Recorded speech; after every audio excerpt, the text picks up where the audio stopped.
প্রিয় দেশবাসী, আজ বাংলাদেশ একটি গভীর সংকটময় মুহূর্তের মধ্য দিয়ে যাচ্ছে। এখন পর্যন্ত আমাদের প্রাপ্ত খবর অনুযায়ী আওয়ামী লীগ, ছাত্রলীগ, যুবলীগের সন্ত্রাসীরা গুলি করে কুপিয়ে প্রায় 30-এর অধিক শিক্ষার ছাত্র জনতাকে হত্যা করেছে এবং দিন শেষ হতে হতে এই সংখ্যাটা কোথায় গিয়ে দাঁড়ায় আমরা জানি না। এরই প্রেক্ষিতে আমরা একটি সিদ্ধান্ত নিয়েছি। আমাদের একটি জরুরি সিদ্ধান্ত মোতাবেক আমাদের যে 6 তারিখের যেই লং মার্চ টু ঢাকা কর্মসূচি ছিল সেটিকে আমরা একদিন এগিয়ে নিয়ে এসেছি। অর্থাৎ আগামীকাল 5ই অগাস্ট সারা দেশের মুক্তিকামী জনতাকে ঢাকার উদ্দেশ্যে রওনা হওয়ার জন্য আমরা আহ্বান জানাচ্ছি। যারা পারবেন, যাদের পক্ষে সম্ভব হবে, আজ রাতেই আপনারা ঢাকার উদ্দেশ্যে রওনা হয়ে যান। আমরা আগামীকাল সারা দেশের মুক্তিকামী জনতাকে ঢাকায় আসার আহ্বান জানাচ্ছি।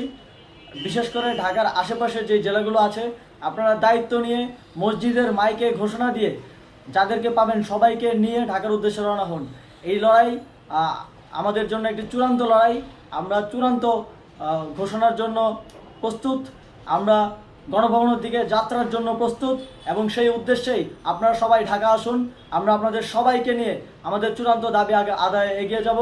আমি জানি না সমন্বয়করা আজকে রাতে বেঁচে থাকতে পারবে কিনা, কিন্তু আপনাদের উপর আমরা এই দায়িত্ব দিচ্ছি।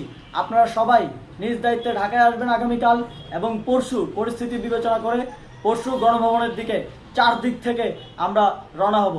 আমরা খুব আতঙ্কের সাথে লক্ষ্য করছি যে ছাত্রলীগ, যুবলীগ এবং আওয়ামী লীগের গুন্ডারা পুলিশের অস্ত্র দিয়ে পর্যন্ত সাধারণ জনগণের উপর হামলা করছে। কিন্তু একটি সুখের খবর হচ্ছে, সারা দেশের বিভিন্ন স্থানে সেনাবাহিনী ছাত্র জনতার পক্ষে দাঁড়িয়েছে। আবার কিছু কিছু জায়গায় যেমন মিরপুর ও মোহাম্মদপুরে সেনাবাহিনী ছাত্র জনতার বিপক্ষে দাঁড়িয়ে গুলি চালাচ্ছে। আমরা সেনাবাহিনীর প্রতি আহ্বান জানাতে চাই, আপনারা এদেশের নাগরিক এবং আপনারা এদেশের নিরাপত্তার দায়িত্বে আছেন, এদেশের জনগণের যানবাহনের নিরাপত্তার দায়িত্বে আছেন। আপনারা দেশের পক্ষে এবং দেশের জনগণের জন্য কাজ করবেন। কোনো খুনি সরকারের জন্য, কোনো খুনি রাজনৈতিক দলের জন্য কাজ করবেন না। এটি এদেশের জনগণ আপনাদের থেকে প্রত্যাশা করে। আমাদের এই আন্দোলনে সম্পূর্ণ সমর্থন দিয়ে হয় নিরপেক্ষ থাকুন, অথবা এই খুনি বাহিনীকে, সরকারের খুনি বাহিনীকে প্রতিহত করুন, তাদেরকে যথাযথ শাস্তির আওতায় নিয়ে আসুন। যেই কারফিউ সরকারের পক্ষ থেকে ঘোষণা করা হয়েছে, আমরা স্পষ্টভাবে বলতে চাই, সেনাবাহিনী এই ধরনের কোনো কারফিউ বাস্তবায়নের জন্য মাঠে না নামে। যদি মাঠে নামে তাহলে সেনাবাহিনী স্পষ্টভাবে অফিসিয়ালি জনতার বিরুদ্ধে দাঁড়াবে। আমরা চাই না সরকারের এই ষড়যন্ত্রে সেনাবাহিনী পা দিক। সেনাবাহিনীকে জনতার বিরুদ্ধে দাঁড়ানোর যে ষড়যন্ত্র সরকার রচনা করছে সেটিতে সেনাবাহিনী পা দিবে না, এই বিশ্বাস আমরা রাখতে চাই। আওয়ামী লীগ আজ সারা দেশে তাদের খুনি বাহিনীকে নামিয়ে দিয়েও ছাত্র জনতার প্রতিরোধের মুখে টিকতে পারেনি।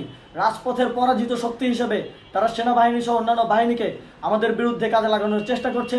এই চেষ্টাকে, এই ষড়যন্ত্রকে ব্যর্থ করতে হবে এবং আগামীকাল সারা দেশে মসজিদে মসজিদে ঘোষণা দিয়ে ঢাকার উদ্দেশ্যে আপনারা রওনা হন। প্রত্যেকটি পরিবার থেকে অন্ততপক্ষে একজনকে ঢাকার উদ্দেশ্যে রওনা করে দিন, এই ইতিহাসের সাক্ষী হতে, একটি নতুন বাংলাদেশের অভ্যুদয় ঘটানোর একজন কর্মী হতে।